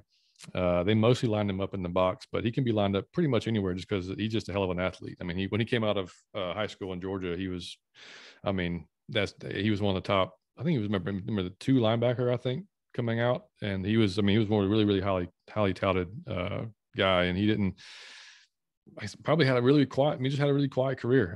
Just with the guys that were there. Like he just wasn't the star, but he was a damn good player. He may be one of those guys that falls late in draft that just is like an immediate impact type guy that nobody really sees coming. Yeah. You got anybody? You got anything on Quay? No, everything you said I would agree with. I would love to get him late. He's a very solid linebacker under the radar that I would love to have on the Falcons. Yeah, I do too. And my last guy, Darian Beavers. This is one of my favorite guys. And this guy is when you think of linebacker, like this is like 6'4", 255 pounds. Like he's almost an edge rusher, basically. Yeah. He's a 3-star redshirt senior. He's a 4.0 GPA kid in high school. And super intelligent player. Nerd that'll beat you up. How about that? And this is what's great and I had questions going into the Senior Bowl. I was glad he went because I wanted to see how he was going to cover, right? And he actually covered tight ends pretty damn well. For that size, it was pretty impressive. What does he run? It doesn't say speed. It's 40. No, I'll be interested to watch that though next month at the in a few days at the combine. But could possibly play Mike linebacker. Definitely got the size for it. In the NFL, but if we happen to get him, I think ideally in P's 3-4 man, as an outside guy, my guy, he would be a hell of a fit because smart player.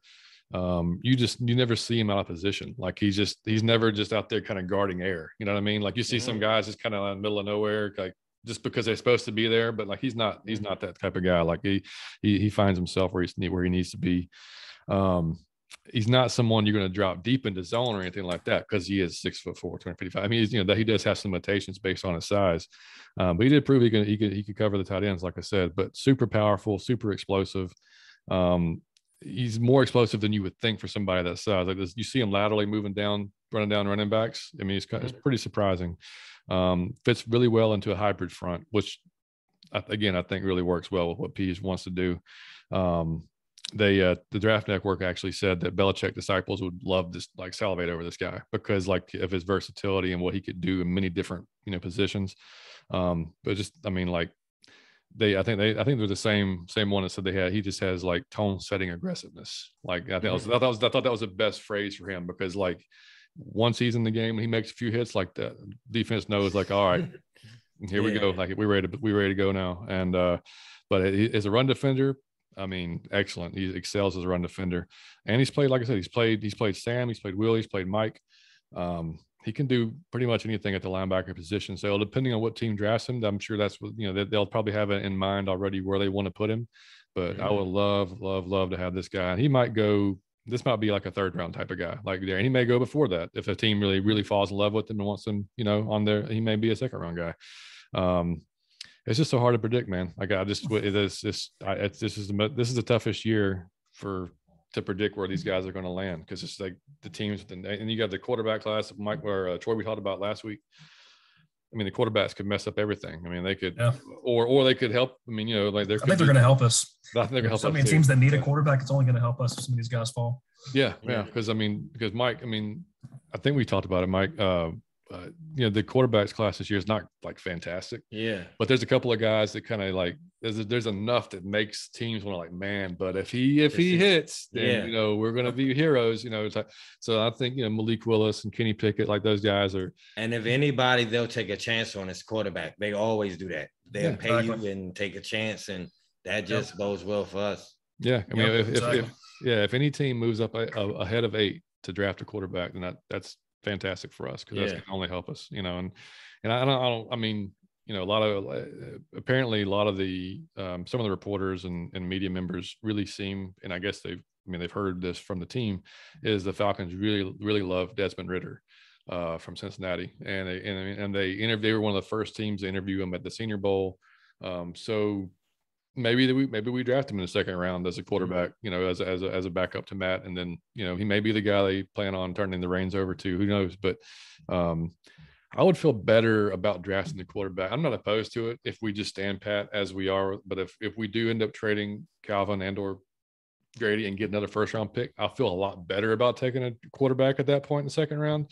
Yeah. I just feel like, if we don't take a quarterback this year, I'm not upset because we've got so many needs that I would love in this draft with so much talent like that could immediately help us that we go get those guys. And worry about a quarterback next year because I don't know that any of these quarterbacks are going to turn out to be like 10-year starters in the NFL type of thing. So I could be totally wrong, but I'd be okay waiting the next year, but we'll see how it all plays out.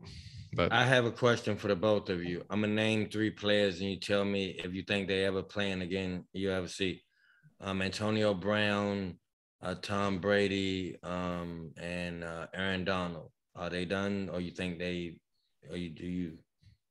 playing? I think Brady's done. I mean, I hate this. I don't know. I think he's done. I mean, I don't think he's coming back. I think that's more of a family type decision, I think, for him. I mean, could be totally wrong, but who'd you say, Darren Donald? Yeah. I can see him walking away probably more than like I can see him walking away more than I can see Antonio. I think somebody will give Antonio Brown a shot again. I just do. You do? I do. You too. That's what I was going to say. He's too good. I mean, I know he's getting older, but he's still got the skills. I mean, as long as you have that kind of ability, you're going to get a chance. Yeah. Do you think what has he done that's been any worse? That's any worse than anything? Yeah. Like walking off the field. Okay, big deal. Compared to. So, well, I think he got his X-rays, right? He showed his X-rays online to prove that he had an injury. Yes. Oh. I mean, so he didn't do that cardinal sin just yet. If he hasn't got banned from the NFL yet, off the field is not going to do it. So, do you think Tom Brady is done, Troy? I do. I mean, if he doesn't come back in the situation he's in with the Bucs, then why would he? What's he going to go back to some other stack team? I mean, what team has the infrastructure more than the Bucs? Maybe the Titans. I saw one dude tweet, and I can't remember what it was, that he would be convinced. He was convinced he was going to be the San Francisco 49ers quarterback next year. But that would, dude, they drafted Trey Lance for a reason. I mean, I don't. I mean, the only thing to me is maybe it was just impulsive, and he'll get that itch, in the next couple months. But I think he's done. That's just me. Do you think Darren Donald is done? The Donald, man, I can't get inside his head, obviously, but to me, he's just too good to retire.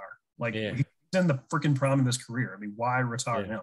I agree with that. I don't know why he would, as far as like mentally, but physically, I don't know why. Because he seems like seems like he's done everything he wants to do. So. But I mean, you look at his career just based on it. I know it's short, but you look at somebody like Calvin Johnson, like he didn't have the accolades that, or the success team wise that Aaron's had. But he's been Defensive Player of the Year 3 times, Super Bowl now. I mean, damn. I mean, if you're going to go out, he pulled a Luke Kuechly, just walked away. Yeah, I mean, maybe he wants to go out with his health, and he's still got enough money for his grandkids to survive off of. So I mean, I don't know. It wouldn't shock me. I mean, I as a selfish football fan, I don't want to see him walk away. Same. Yeah. I think it would be a waste of his peak year. It was like when Jordan took them 2 years off. You wasted 2 peak. Who knows what we would have seen? You might would have seen him better than ever. So no, please. I hope he doesn't. Yep. Aaron, please don't do that to me. Yeah, I want to see it. Yep. Well, before we move come on, back as a Falcon. There you go. Now you're talking. Yeah.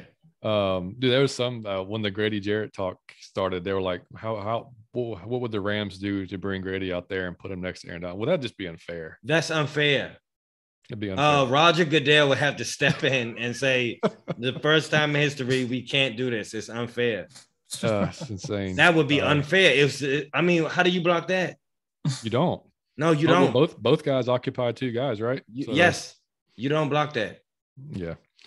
So before we move on to the much acclaimed and demanded underrated, overrated, which is everybody's favorite part of the show. Yeah. Anybody got anything to add from today's show, guys? No, I just thought it was dope to be on with Troy finally, because I heard him so much, and to be here with Troy is kind of dope. That's right. Yeah, we gotta have. So we're recording on a Saturday, and this is my last Saturday for quite some time.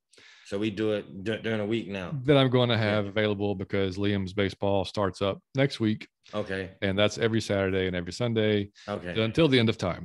So okay. So we do it during the week. Yeah, we'll figure out a day during the week and we'll get on and keep going. But and there might be some Saturdays that where we maybe be done earlier, we play later in the day.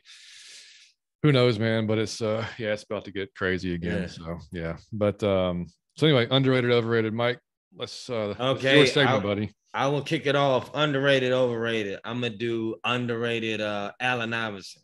I think that the dude gets his props, but Allen Iverson was skin and bones. When you saw him without his jersey on, it was skin and bones.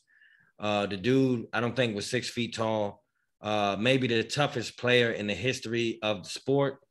Dominant, amazing, and a hero to a bunch of kids all over the world, man. Before he came, everybody was kind of dressing like Jordan and had the fit that when Allen Iverson came, he literally changed the way everybody dressed, how their hair was, tattoos, and he took the bullet for a lot of people because he got dragged for all of that stuff. He had a lot of problems. They called him a hoodlum and everything. The dude has been through so much. I love Allen Iverson as a person. I look up to him. He's one of my heroes. A dude is pound for pound one of the greatest players. He gave Kobe problems, man. Allen Iverson is the truth in every way to me. I love the dude, man. I love him. Got to be underrated. And he does get his props, but I had to throw that. It's probably good though, because I mean, like the younger cats, man, they haven't watched him. They didn't see him. They don't know. And he started all the crossover and with the sweat, like he was doing he was dominant. Yeah, but just a dominant little man. And I don't know if y'all ever want to see something crazy. He has a poster. It's a Google image. You can go online and it's him and all his injuries he ever had. Have y'all seen that? Mm-hmm. It's laundry list. It's like white arrows, and it just goes his head to his neck and it's just And think about the dude got up every one of those things. He's like Matt Ryan of basketball. So love him, love him. I would say overrated is the expectation of Matt Ryan next year. Y'all gonna really, because he's getting paid that, people will literally be expecting Matt Ryan to throw for 6,000 yards and 240 touchdowns. Just because of the amount, like y'all going, he will be able to do no right. I was thinking about that during the show. He will be able to do no right. I mean, any amount of interceptions, any struggles, any snaps he botched, he let Matt Ryan is in an impossible situation next year from the own fans in his state. They're gonna be on his ass. So I just want to let y'all know the money is due. It's already earned. He didn't read it. It's already earned. He's getting this on the back end. Don't punish the man for being flexible. That was a favor to the team. Don't hold that against him and punish him. And don't expect him to do, and just don't expect him to have the best year of his career because of the cap hit he's causing the team. That's all. You know what else too is if we do draft a quarterback, the first bad game, the first bad throw. Yep. It's going to be, man. I'm gonna be honest. He always get treated unfairly, but next year I was thinking about that during the show. It'll be unreal because of we paying him this, and he gonna be a meme. Why he gonna be a meme? Mm-hmm. It's gonna be bad. Yeah. I just wonder at this point, are there people that are kind of on the fence about Matt? I feel like, I'm not saying he's obviously not a polarizing personality, but I feel like you kind of you have a camp. You know, you're either in the pro or whatever against Matt camp. I mean, I don't know. I don't feel like this year is going to really determine his. Yeah. I mean, I maybe I'm wrong. I don't know. Yeah, man. I'm gonna be honest. It shouldn't. That's the one player. Again, I don't want to go on a Matt rant, but I don't mind. That's the one player that just came to play every time, man. He's the reason for our success for over a decade. No doubt. Give him props, and don't expect him to come out and have 50 touchdowns, man. Come on. Yep. Yeah, 100%. Troy, you want to head up next? Yeah, so let's start with overrated. And I hope this isn't too controversial, but I'm going to go with look. I started off with Friends. Then we had JR Dragons, Chick-fil-A. Beyonce. Toby Dragon, Beyonce. Beyonce. And by the way, we're still recording. The pound for pound one with Chick-fil-A, I would have had to speak up on that one. See what I'm saying? It's been some controversial ones. So come on, Troy, drop one on us. No, so I'm going with Kim Kardashian.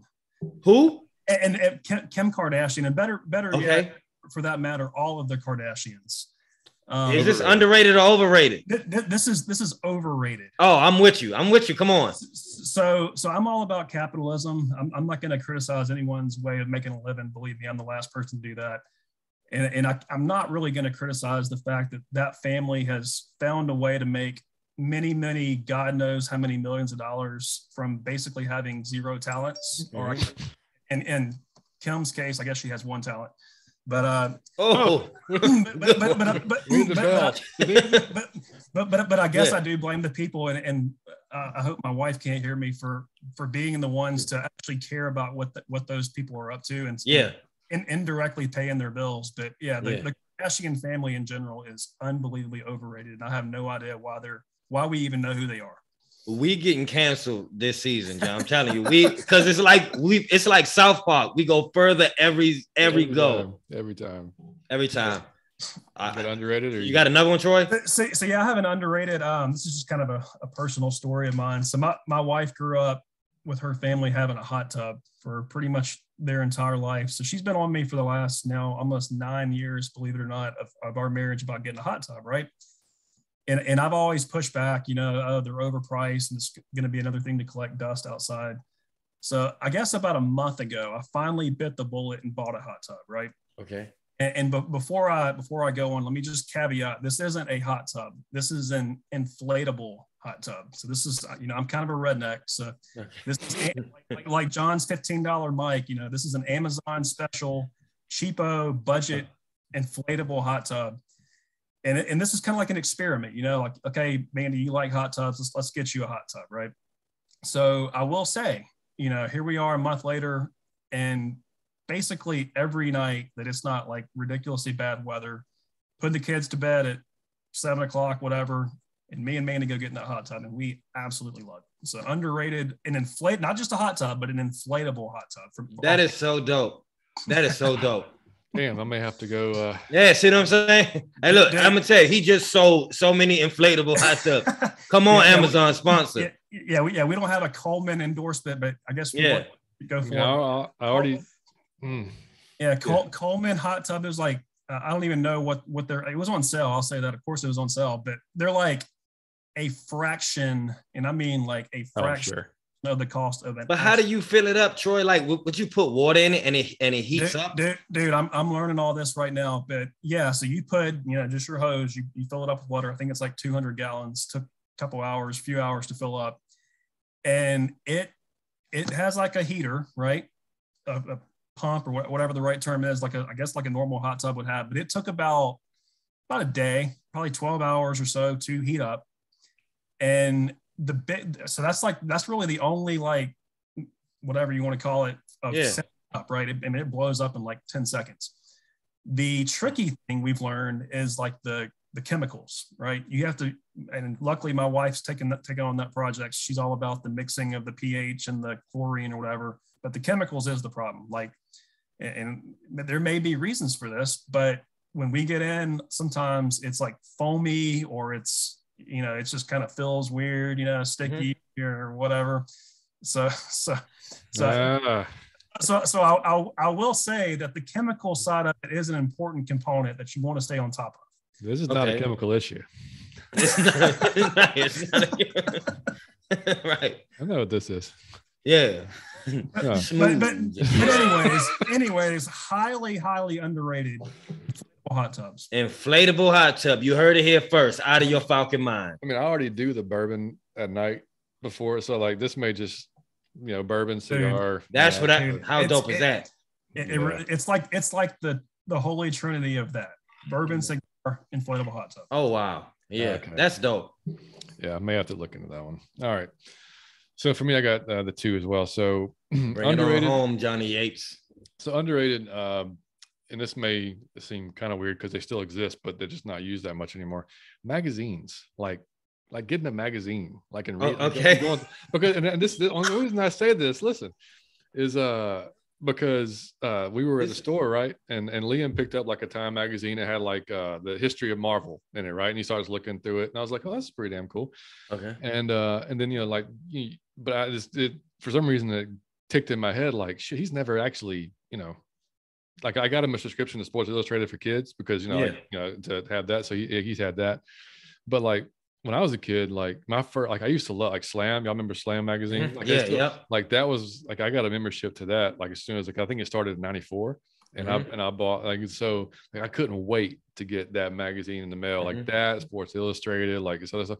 But like, just because everybody now just goes online, looks at shit, whatever, which is fine. But I kind of miss like just having that magazine to flip through and read and whatever. I don't know. It's kind of like a CD cover almost. When you could flip into the CD. Yeah, I mean, I was probably one of the last friends down. Like I got a newspaper up until like 2 years ago because like my dad always it was like clockwork. I'd go get my newspaper for my dad like every morning.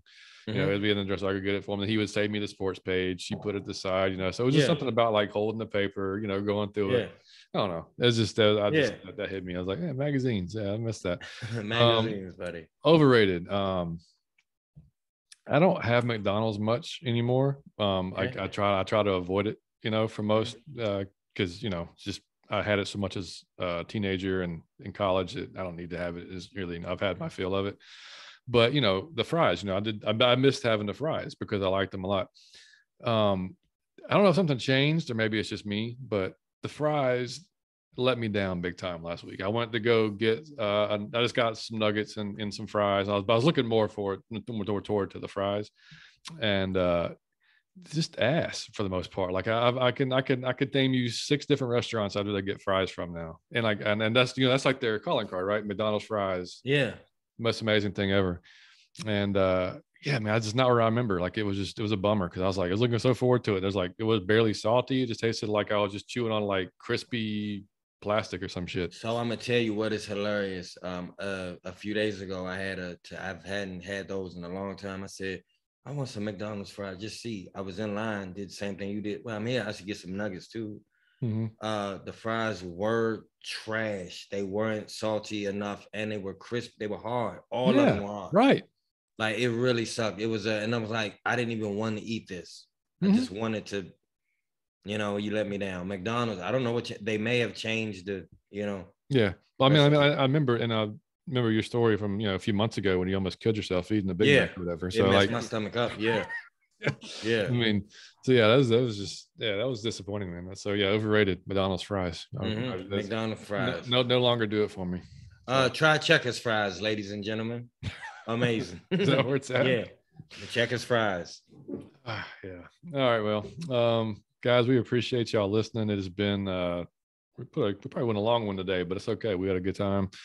Put together some good Falcons talk, some good linebacker talk. So let us know if y'all agree with any of those prospect diagnosis, I guess you could call it. And y'all let us know who's not in the top 2 picks that they listed that y'all think would be a great steal, like in the later rounds. I would love to know that. Who somebody think is like a diamond in the rough, like a gem we could get that who's not really hyped, just somebody you see talent.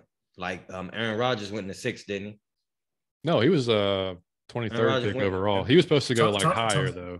Tom Brady did. Tom Brady. Like Tom Brady. Like I want to just, if you see somebody like that, y'all let us know. Yeah, for sure. Yeah, like I said, because there's other linebackers that we didn't cover, but we just wanted to get 10, 12 of them that were kind of prominent, or a few of the guys are kind of on the radar that had good seasons that people are not really talking about. So. But yeah, I mean, like I said at the beginning of the show, you guys reach out to us out of your Falcon mind on Instagram, out of your effing mind on Twitter. Email us at atlfalconfancast like JD did. We appreciate it, JD. And then we'll be back next week. I don't know what day yet. We'll figure it out, guys. And so we got Chris. Yeah, we're gonna have Chris next week for sure. Yeah, we're going to talk. Troy, you're welcome to come on, man. We're going to talk to Chris. Hey, Troy, that'd be amazing. And we can get. Hey, can we do that, John? Get all 5? What do you mean? 4? It would be 5. It would be. Hold on, 4. Yeah. 4. Yeah. Yeah, we do that. Man, we done that last time. Yeah. Troy, you got to come on, man. It'll be dope to have. Yeah, another LSU guy for you. Yeah, Chris is the man. Yeah. Hold on, Troy. So I got a question. The last thing I gotta before we go. You're from Louisiana, you moved to Georgia. How does your family dynamic work with who's a Falcon fan and who's a Saints fan? Great question. So my dad, he went to LSU and raised us. I had a brother that John met earlier, that's John's age, 2 years older. And we were raised to be LSU fans, right? And all my extended family either went there or still there, whatever, friends. Or fans, I should say. For whatever reason, we were not raised to be Saints fans. My dad grew up a Vikings fan, just for whatever weird reason, living he was a Franz Harkington and Purple People Eaters. Yeah. Back in the 70s or whatever it was.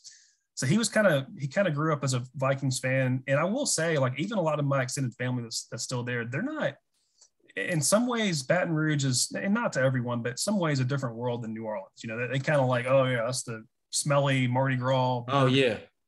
We live in Baton Rouge. Not that it's that much nicer or whatever, but you know what I'm saying. So a lot of my family is huge LSU fans, but not huge Saints fans. Some of them are, some of them aren't. But for whatever reason, I was not raised as a Saints fan.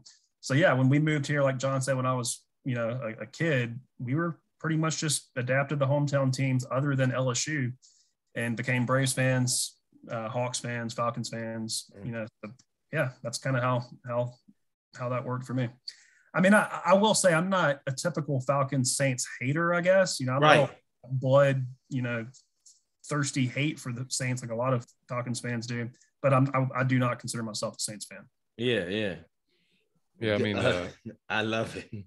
Yeah. Well, we already talked to Chris. So Chris, for you guys that haven't listened to us before, Chris is he's from Louisiana as well. Huge LSU fan, also a huge Saints fan. So we had Chris on to preview both of our Saints games earlier in the season, last season, and he'll be a regular on the show, like when we play him and in the off season, because good friend of ours, and he knows basically we just want to get into what the Saints do in this off season, because obviously there's been a lot of changes. Sean Payton gone, and I mean, there's cap situation they have is. You think ours is bad? Just go Google what the Saints situation is down there. Yeah. Y'all feel a lot better about where we're at. But yeah, so he's just want to come on. He's going to talk about that and maybe where they're looking at in the draft and just kind of because who better to see what our enemies are up to, by I was going to say, man, milk him for information, if for nothing else, and just feed it to Arthur Blank. That's right. So yeah, we'll figure out a day to come on, get him on, and like I said, Troy, if you can come on, man, that'd be great. The four of us, we can sit there and chat about it. But yeah, we'll be back. Thank you guys again. Can't tell you enough how much we appreciate you listening. Go tell your friends, tell your family, tell all your Falcons people that that give us a listen, give us a 5-star review, subscribe and follow, or subscribe and like. I'm sorry, on YouTube, and we will keep this thing growing. And we might, if actually, we could probably do a live stream actually with Chris, because we'll live stream occasionally. I think we should do that on like kind of special occasion type deals. So yeah, we'll work on doing that. Yeah. And like John said, I gotta reiterate, man, y'all go and y'all can give us that 5-star review for free. Y'all can support for free. It will literally take 10 seconds of your life. You can go do it right after you listen to this. Yep. Just go do it. That's a big help. 10 seconds and it's free. Yeah, and that'll just make us feel a little bit better, at least for doing all this research, for free. Yeah, that's what I'm saying. I'll cry in the shower if you don't. Right. We don't need Mike crying in the shower. Just a bad visual. Yeah. Just a bad visual. Yeah. You don't want me trashing sofas and burning carpets and putting holes in, Yeah. You gotta stop wetting. You gotta stop wetting the entire sofas, dude. Yeah, exactly. How? I took a shower with a sofa out of my Falcon mind. All right, boys. We'll catch y'all next week out of your Falcon mind. We appreciate you guys. I love you guys. Peace.